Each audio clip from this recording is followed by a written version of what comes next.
तळोजा येथील बेपत्ता चिमुरडीचा मृतदेह तिच्याच घरात पोटमाळ्यावर सुटकेसमध्ये आढळून आला आहे। या प्रकरणी तिच्याच शेजाऱ्याला पोलिसांनी अटक केली आहे।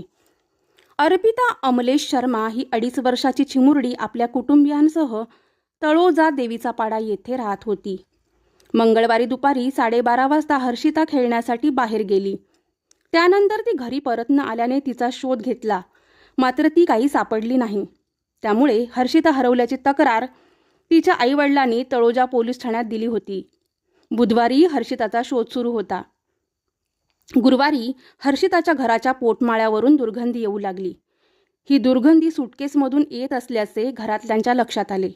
सुटकेस उघडल्यावर त्यात हर्षिताचा मृतदेह आढळून आला। हे पाहताच हर्षिताच्या आईने हंबरडा फोडला। या घटनेनंतर तळोजा पोलीस गुन्हे अन्वेषण विभागाचे पथक घटनास्थळी दाखल झाले। या प्रकरणाची पोलीस चौकशी सुरू करण्यात आली। या घटनेनंतर नवी मुंबई परिमंडळ 2चे अमित काळे घटनास्थळी दाखल झाले। या खून प्रकरणाचा उलगडा झाला असून शेजाऱ्यांसोबत झालेल्या भांडणाचा राग शेजाऱ्याने चिमुरडीवर काढला।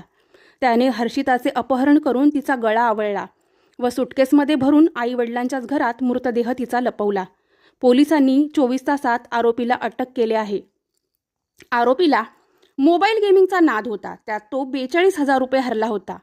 हर्षिताच्या आईचे व आरोपीच्या पत्नीचे मुलांच्या खेळण्यावरून भांडणं झाली होती।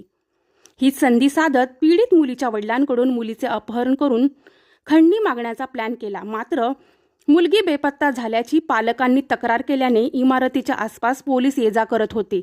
त्यामुळे संबंधित आरोपीने मुलीचा गळा आवळला व मुलीचा मृतदेह सुटकेसमध्ये भरून पीडित मुलीच्या घराच्या पोटमाळ्यावर ठेवला, अशी कबुली आरोपीने पोलिसांना दिली आहे।